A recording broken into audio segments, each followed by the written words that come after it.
안녕하세요. 법도TV 엄정숙 부동산 전문 변호사입니다.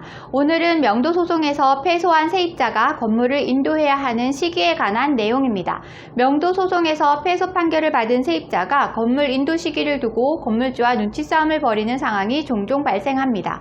세입자가 판결 직후 건물을 비워주는 경우와 달리 판결 전까지 이사할 곳을 알아보지 못했다면 상황은 간단하지 않습니다.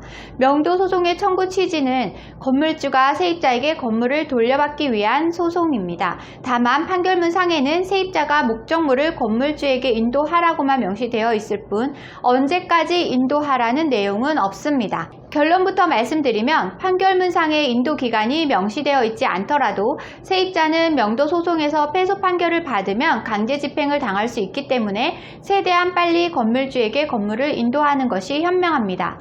법률 용어가 어려운 분들을 위해 용어 설명부터 하고 갈게요. 명도소송이란 건물주가 세입자를 상대로 건물을 비워달라고 청구하는 소송을 말합니다. 오늘 주제에 이어서 설명드립니다. 만약 인도 시기가 명시되어 있지 않다는 이유로 세입자가 해당 건물에서 계속 버틴다면 어떤 일이 벌어질까요? 건물주는 명도소송에서 승소 판결문이 나온 직후 강제 집행을 신청할 수 있는 권한이 생깁니다. 패소 판결이 나왔음에도 세입자가 스스로 건물을 비워주지 않는다면 건물주는 판결문을 토대로 강제 집행 신청을 하여 세입자를 강제로 내보낼 수 있습니다. 즉 세입자가 이사할 곳을 정하지 못한 것은 세입자의 개인적인 사정일 뿐 건물주가 이를 배려해야 할 의무는 없다는 것입니다. 따라서 세입자가 건물주의 동의 없이 스스로 판단하여 해당 건물에 머물면서 이사 계획을 잡았다간 낭패를 볼 수 있습니다. 그렇다면 집주인의 명도소송 승소 판결 이후 세입자가 건물을 비워줘야 하는 시기는 언제로 잡아야 할까요? 세입자의 건물 인도 시기는 건물주와 합의를 통해서 정하는 것이 가장 이상적입니다.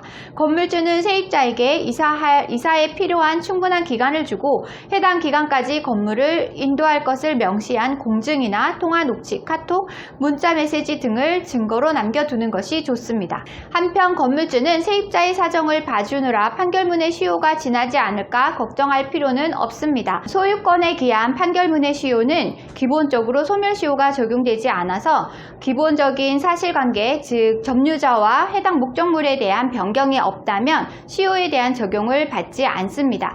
또 채권에 기한 판결로 시효의 적용을 받더라도 10년이 적용이 되는 것이고 또 10년이 지나도 시효 연장 판결을 받으면 강제 집행에는 문제가 없습니다. 그렇기 때문에 세입자와 합의 시 판결문 시효에 대한 걱정은 크게 하지 않으셔도 됩니다.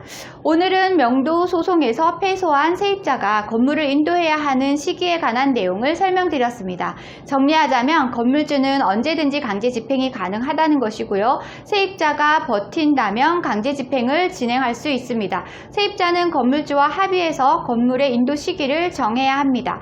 명도소송 판결문은 소유권에 기한 경우에 시효의 적용이 없고 채권에 기한 경우 10년까지 유효하지만 이후에도 판결문의 연장은 가능합니다.